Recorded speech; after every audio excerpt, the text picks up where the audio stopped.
Hi friends, అందరికీ నమస్కారం. నేను మీ కొండా మోహన్. ఈరోజు అంతర్జాతీయ మానవ హక్కుల దినోత్సవం. ప్రస్తుతం ప్రతి దేశంలోని పౌరులు ఏదో ఒక విధంగా బాధపడుతూ జీవన్మరణ సమస్యలతో కొట్టుమిట్టాడుతున్నారు.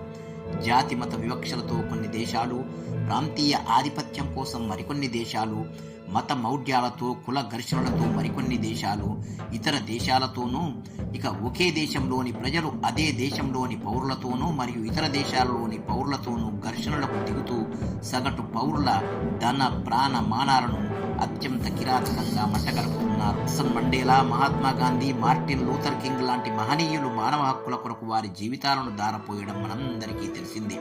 యుఎన్ఓ మాటలను పెడచెవిన పెట్టి అగ్రరాజ్యాలు, పలు ఉగ్ర రాజ్యాలు మానవ హక్కులను మంట కలుపుతున్నాయి. ఇప్పటికైనా ప్రపంచ దేశాల నాయకులు కళ్ళు తెరిచి ప్రపంచ పౌరులకు మానవ హక్కులు కల్పించినప్పుడే మానవ హక్కుల దినోత్సవానికి సార్థకత చేకూరగలదు. జై హింద్.